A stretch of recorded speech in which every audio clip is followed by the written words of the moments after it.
Public hearings began at the Capitol this week with the Revenue Committee taking testimony on a bill centered around a Nebraska Farm Bureau policy priority, property tax relief. Our unreasonable, unsustainable over-reliance on property taxes to fund local government in Nebraska continues to curtail economic growth in our state, and we have to do something about it.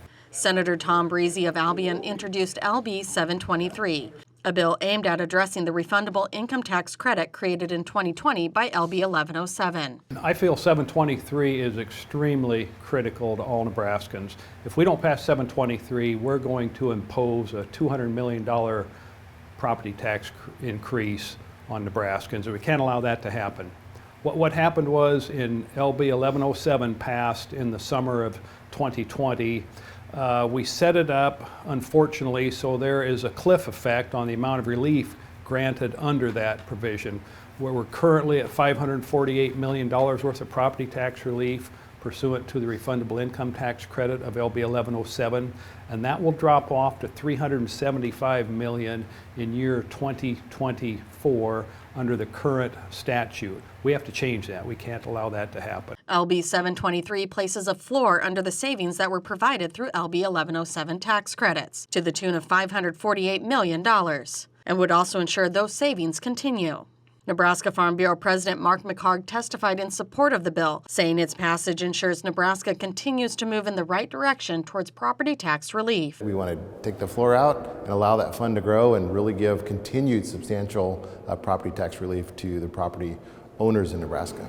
And this concept has already been vetted, it's already been passed. So in order to just build on that, I think it's just a lot easier.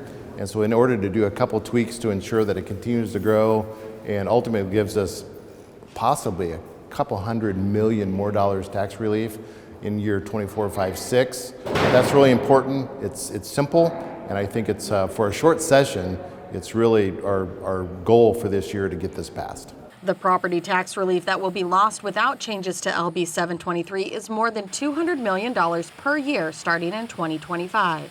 But even with the tax relief provided to all Nebraskans through this refundable income tax credit, the burdens of income taxes, sales taxes, and property taxes are out of balance. Even as we account for the $548 million that we send out pursuant to the refundable income tax credit of LB 1107, we continue to collect over roughly $600 million more in property taxes than we do in individual and corporate income taxes. We collect $700 million more in property taxes than state, local, and motor vehicle sales taxes. Those are approximate numbers, but they are my calculations at this point. And so we continue to be far too reliant on property taxes to fund government in Nebraska.